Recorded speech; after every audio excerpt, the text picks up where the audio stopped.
Halo teman-teman remaja Katolik Indonesia, khususnya di Gereja Kristus Salvator. Seperti biasa nih, kita selalu nanyain sama, tapi emang pasti sama. Yuk kita tanya, gimana sih kabar kalian selama di rumah ini?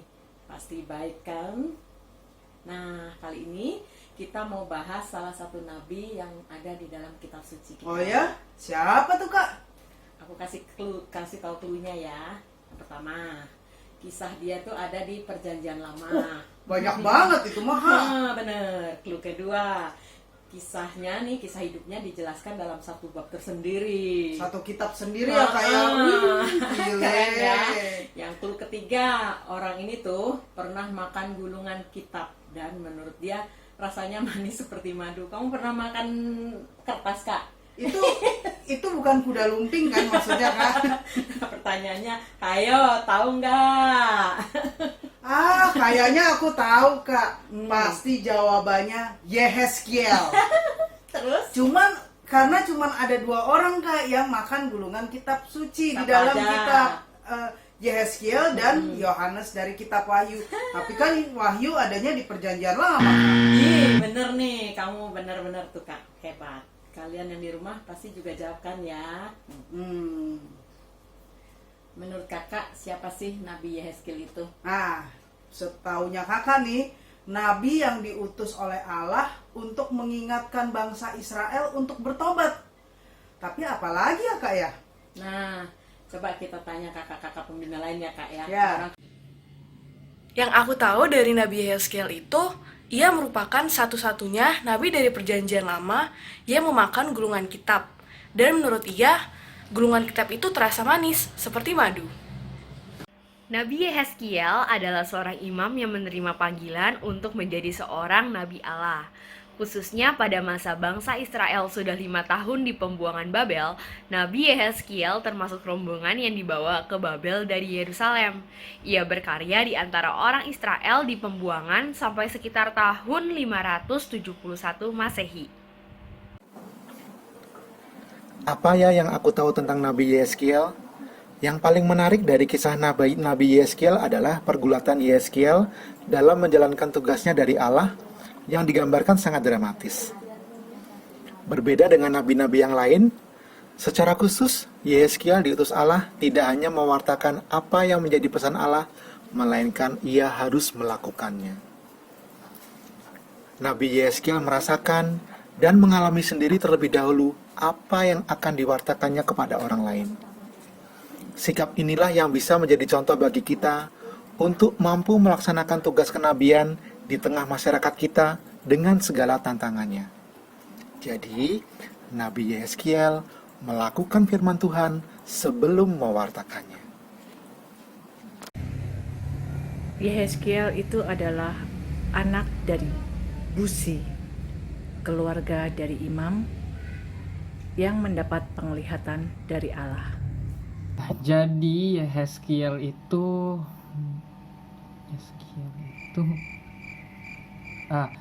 dia adalah salah satu dari 4 nabi besar di Israel. Terus 4 nabi besar itu ada Daniel, Yesaya, Yeremia, sama Yehezkiel tentunya. Kenapa saya lupa? Mereka disebut nabi besar itu karena panjangnya kitab yang ditulis sama mereka itu lebih panjang dibanding kitab yang ditulis sama nabi-nabi lainnya seperti Yoel dan Obadya. Gitu. Kitab ke-26 di dalam Alkitab. Wah, ternyata jawabannya bener ya, Kak. Iya, hebat-hebat semua ya, Kak ya. Masih pada suka baca kitab suci. Iya. Aku senang loh dengarnya. Sekarang aku todong. Menurut kakak, siapa sih Nabi Yehezkiel?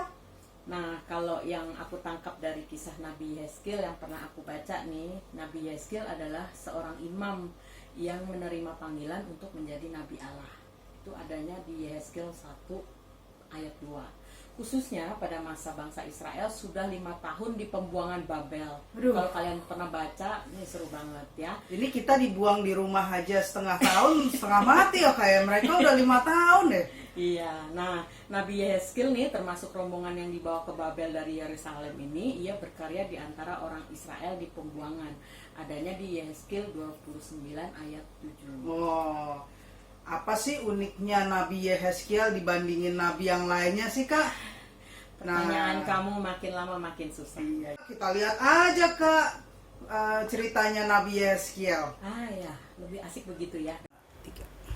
Nah, yang paling menarik dari kisah Nabi Yehezkiel adalah pergulatan Yehezkiel di dalam menjalankan tugasnya dari Allah yang digambarkan sangat dramatis loh. Berbeda dengan nabi-nabi yang lain, secara khusus Yehezkiel diutus Allah untuk tidak hanya mewartakan apa yang menjadi pesan Allah, melainkan ia harus melakukan atau mendramakan perintah Allah itu terlebih dahulu. Ih gila, susah banget ya Kak ya. Ya, kalau kita melihat nih di dalam kisah Yehezkiel ini, kita akan melihat bagaimana Nabi Yehezkiel diuji kasih dan kesetiaannya kepada Allah sebelum ia mewartakan firman Allah kepada orang-orang bangsanya. Mulanya nih, perintah yang diperintahkan oleh Allah untuk dilakukan atau didramakan oleh Yehezkiel adalah perintah-perintah yang mudah dilakukan. Tapi, lama-kelamaan nih Wen, perintah Allah itu dirasakan semakin berat dan semakin sulit untuk dilakukan. Kayak kita sekarang ya Kak ya, Iya. pertama-tama gampang, anak kita masih kecil, lama-lama susah. Iya, betul. Makin dewasa makin susah ya. Iya. Kebanyakan perintah itu adalah suatu peringatan bagaimana bangsa Israel akan hidup di pembuangan. Jadi ini rangkumannya banyak nih, disiksa, didera, dikurung, bahkan kelaparan ya. Sedih ya, Kak. Bener banget. Jika mereka tidak juga mau percaya kepada pewartaan Nabi Yehezkiel dan bertobat, ya udah itu akan menyengsarakan mereka terus deh. Iya. Gitu. Nah, salah satu tanda atau perintah Allah itu kepada Nabi Yehezkiel itu ada kita temukan di Yehezkiel 3 ayat 1 sampai 3. Kalau nabi lain diminta Allah cuman secara simbolis Kak untuk memakan firman Iya, Allah. kalau ini terang-terangan disuruh ya. Yehezkiel benar-benar dikasih gulungan kitab yang isinya tentang firman Allah. Diceritakan Yehezkiel memakan gulungan kitab dan katanya rasanya manis Kak di dalam mulutnya. Kayak camilan nih men. Dengan ungkapan kata manis, bahkan dibilangnya manis seperti madu, berarti kan manis banget ya Kak. Dia menyatakan betapa dia menyukai dan mencintai kitab suci. Nah, yang bisa kita contoh nih, kita diajak untuk mencintai kitab suci seperti Nabi Yehezkiel, Nah. yaitu dengan menjadikan firman Allah sebagai pedoman hidup kita. Manis Iya, rasanya. Betul Kak, salah satunya mungkin dengan baca kitab sucinya agak seringan ya Kak ya. Nah, terus perintah yang kedua adalah bukan perintah sih Kak sebenarnya. Yehezkiel dijadikan bisu. Dikisahkan Yehezkiel sebelum mewartakan firman Allah, roh Tuhan mengurung dia di dalam rumahnya. Yehezkiel diikat dengan tali dan akan dibelenggu. Tuhan membuat lidah Yehezkiel melekat pada langit-langit sehingga Yehezkiel menjadi bisu. Waduh, repot banget ya. Iya, tapi setelah masa kepahitan itu, mulut Yehezkiel dibuka oleh Allah untuk bisa mewartakan firman Allah kepada kaum sebangsanya yang memberontak kepada Allah. Kok kesannya kejam ya Kak ya, tapi sebenarnya Ada yang bisa dicontoh nggak sih dari kisah gitu? Ada dong Kak. Apa sih Wen? Dengan menjadi bisu, kita sebenarnya mencontoh Nabi Yehezkiel diminta oleh Allah untuk meluangkan waktu sejenak, merenungkan, menghayati dan mengendapkan firman Tuhan itu di hati kita terlebih dahulu. Wah, dalam ya maknanya ya. Iya, apa yang diwartakan jadinya hasil pergulatan dan pengolahan pribadi kita. Nggak asal jeplak ayat kitab suci semuanya dikeluarin, tapi Iya. sebenarnya nggak ada maknanya dalam diri kita. Jadi kayak omdo ya, omong Iya. doang.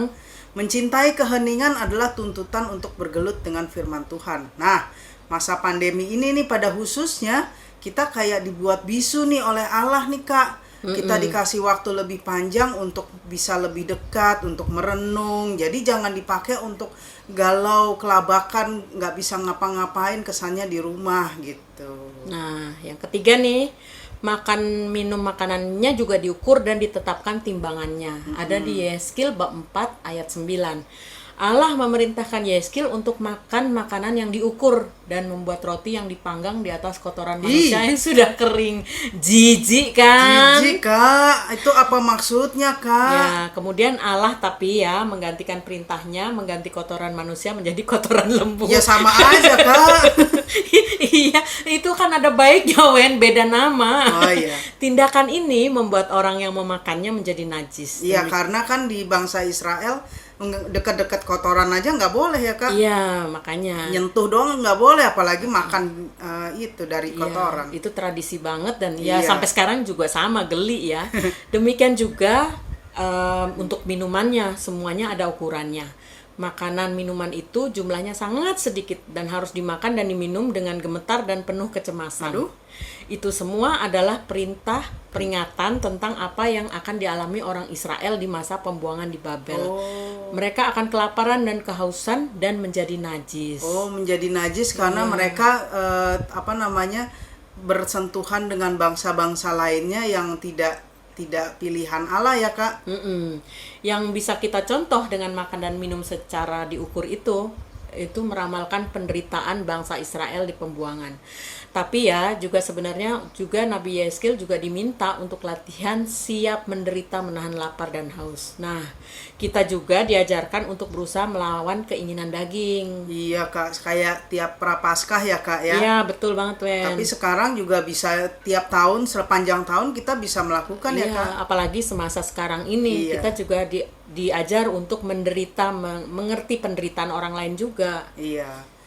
Nah, perintah yang keempat dari Allah kepada Yehezkiel adalah mencukur rambut kepala dan janggutnya. Rambut dan janggut adalah lambang kehormatan dan kebijaksanaan orang Israel saat itu.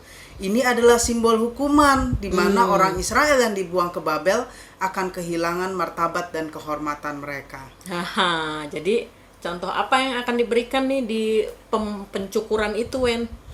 Nah, dalam mewartakan firman Allah, kita juga harus meninggalkan harga diri, nama baik, dan kehormatan kita. Seringkali kita jadi begitu tersiksa ketika mau mewartakan nilai-nilai Injili, tapi cara hidup kita masih jauh sekali dari apa yang kita wartakan. Wow. Hal itu mungkin jadi sandungan, batu sandungan ya, Kak? Iya, pastilah. Iya, nah, coba ubah gaya hidup yang tadinya kurang baik jadi pribadi yang lebih baik. Belajar rendah hati, belajar memaafkan, belajar menerima ketika sedang dimaki-maki atau sedang dicemooh karena Tuhan. Nah, itu bahasa kerennya mempunyai habitus baru. Ya. Selain itu kita harus mengandalkan Tuhan dalam segala sesuatu yang kita lakukan supaya Tuhan yang berkuasa di atas segala-galanya. Ya, lalu lagi nih, Wen, yang kelima. Allah mengambil istri yang dicintai Yehezkiel. Aduh, kesian ya, Kak. Itu adanya di Yehezkiel 24. Allah berfirman kepada Yehezkiel, "Aku akan mengambil daripadamu dia yang sangat kau cintai seperti yang kena tulah. Tetapi janganlah meratap ataupun menangis dan jangan mengeluarkan air mata." Nah, perintah itu pastilah sangat berat untuk dialami oleh nabi kita ini. Mungkin ini adalah perintah yang paling berat dan dirasakan oleh Yehezkiel dari seluruh rangkaian peristiwa perintah Allah sebelumnya. Nah, tapi apa yang bisa kita contoh banyak, Kak. Seperti Nabi Yehezkiel, kita juga diajak Allah untuk mengosongkan diri. Kalau kita ingat Tuhan Yesus juga meminta kita meninggalkan segala-galanya, mengosongkan diri, memikul salibnya. Nah, itu juga yang bisa kita lakukan pada hari-hari sekarang ini. Itu Yesus juga memberi contoh loh, Wen, waktu dia berpuasa kan dia mengosongkan diri, dia naik ke atas bukit, meninggalkan segala-galanya tuh. Iya, jadi apapun yang kita cintai, kita harus sadar ya, Kak, itu bisa diambil Allah kapan saja. Iya, betul. Kita cuman harus bertahan untuk terhubung atau dekat hanya kepada Allah, bukan kepada yang lain-lainnya. Jadi jangan bangga dulu dengan apa yang kita punya ya, karena semua itu bisa aja memusnah seketika ya. Wah, keren ya, Kak ya, cerita Nabi Yehezkiel ini. Ya, karena di dalam kitab Yehezkiel ini walaupun panjang tapi menarik. Di dalam kitabnya kita tidak pernah menemukan di mana Yehezkiel mengeluh ataupun menolak perintah Allah yang diberikan kepadanya. Dengan penuh kesadaran nih, ikhlas pula bahwa hanya dengan cara itu bangsanya akan menyadari kesalahan dan dosa mereka yang telah memberontak kepada Allah. Nah, Nabi Yehezkiel ini merasakan dan mengalami sendiri terlebih dahulu apa yang akan diwartakan kepada orang lain. Jadi sebelum dia mewartakan, ngomong banyak nih, kan kalau orang sekarang banyakan ngomong tapi nggak pernah mengalami. Nah, kalau dia enggak, dia alami dulu baru dia bicara. Sikap inilah yang menjadi contoh bagi kita untuk melaksanakan tugas kenabian di tengah masyarakat kita dengan segala tantangannya. Betul. Kenabian nih men, berarti kita semua ini diutus untuk menjadi nabi. Wih, apa maksudnya? Ntar ada Nabi Katrin sama Nabi Wena, Kak. Yang gitu juga kali, maksudnya gini, kita nih semua punya tugas untuk mewartakan kabar sukacita. Ya, dan itu yang namanya kita bermisi. Ya. Dan kita mewartakan harapan yang akan datang ya Kak, harapan keselamatan dari Yesus Kristus. Iya benar, jadi kita nggak boleh melupakan misi kita di dunia ini ya. Baik Kak. Cuman gampang-gampang susah ya Kak ya jadi nabi kayak Nabi Yehezkiel. Ya iyalah. Kalau begitu kan berarti kita mesti belajar meneladani sosok-sosok khususnya nih yang kita pelajarin hari ini Nabi Yehezkiel ya teman-teman. Oke. Siap? Oke. Sepakat ya? Sepakat. Tos. Sekian video kali ini. See you.